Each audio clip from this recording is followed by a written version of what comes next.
खबर उपभोक्ता की, खबर आपकी। उपभोक्ता संबंधी ताजा खबरें हर शाम। राष्ट्रीय उपभोक्ता विवाद निवारण आयोग ने कहा कि खरीदारों को कब्जे के लिए अनिश्चित काल तक इंतजार करना सेवा में कमी के बराबर है। शिकायतकर्ता ने लोढ़ा कंस्ट्रक्शन के साथ 3 पार्किंग स्पेस वाला एक अपार्टमेंट खरीदने के लिए 1,54,51,339 रुपए का एग्रीमेंट किया, जो किश्तों में देय है। बिल्डर ने 6 महीने की छूट अवधि के साथ एक विशिष्ट तिथि तक पूर्ण अपार्टमेंट के कब्जे का वादा किया था। शिकायतकर्ता ने बताया कि राशि के रूप में 30,90,217 रुपए का भुगतान किया और बाद में कुल 1,46,78,926 रुपए का भुगतान किया, जिसमें कब्जे पर भुगतान की जाने वाली राशि का 5% बचता है। इसके बावजूद बिल्डर सहमत समय सीमा या अनुग्रह अवधि के भीतर अपार्टमेंट देने में विफल रहा। कानूनी नोटिस जारी करने और पत्राचार बढ़ाने के बाद भी कब्जा नहीं दिया गया। शिकायतकर्ता ने तेलंगाना राज्य उपभोक्ता के समक्ष शिकायत दर्ज कराई, जिसने शिकायत को अनुमति दे दी। इसने बिल्डर को शिकायतकर्ता द्वारा भुगतान की गई राशि पर अनुग्रह अवधि के अंत से शिकायत दर्ज होने तक 6% प्रति वर्ष और उसके बाद 9% प्रति वर्ष ब्याज का भुगतान करने के निर्देश दिए। साथ ही मुकदमेबाजी लागत के रूप में 5,000 रुपए का भुगतान किया। राज्य आयोग के आदेश से असंतुष्ट शिकायतकर्ता ने राष्ट्रीय आयोग के समक्ष अपील दायर की। भारत की दूसरी तिमाही के लिए सकल घरेलू उत्पाद वृद्धि दर घटकर 5.4% पर आ गई है, जो 2 वर्षों का सबसे निचला स्तर है। यह गिरावट पिछले वर्ष की इसी अवधि के 8.1% और पहली तिमाही के 6.7% के मुकाबले काफी कम है।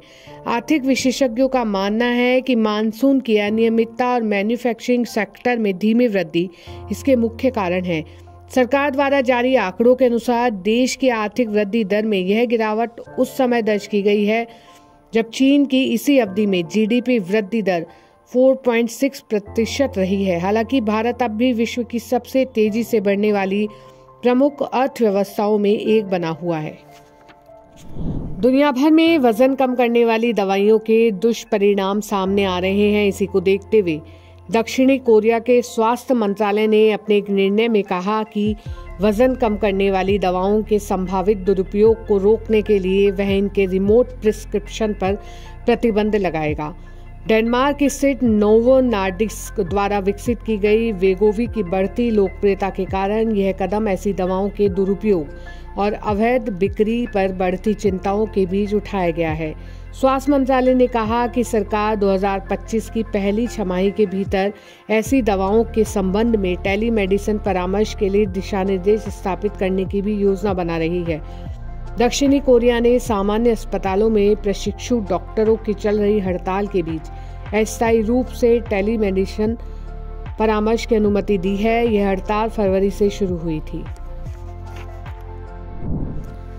नेस्कॉम ने भारत में एक जिम्मेदार आर्टिफिशियल इंटेलिजेंस के लिए डेवलपर्स प्लेबुक को पेश किया है।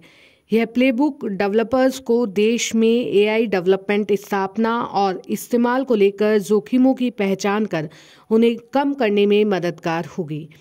नई दिल्ली में इसे लॉन्च किया गया। प्लेबुक तेजी से विकसित हो रहे एआई रिस्क मैनेजमेंट लैंडस्केप को नेविगेट करने में डेवलपर्स के सामने आने वाली चुनौतियों के बीच आई है।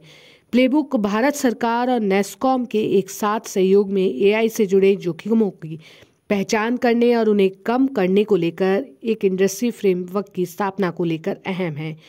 आईटी इंडस्ट्री बॉडी ने कहा कि उद्योग, सरकार, शिक्षा और नागरिक समाज के भारतीय और अंतर्राष्ट्रीय विषय विशेषज्ञों और हितधारकों के एक समूह ने प्लेबुक की कठोर समीक्षा और स्थापना की है। यह जिम्मेदार एआई के लिए एक संतुलित और अच्छी तरह से समर्थित दृष्टिकोण को दर्शाता है, जो देश के हितों और सामाजिक कल्याण के साथ मजबूती से जुड़ा हुआ है।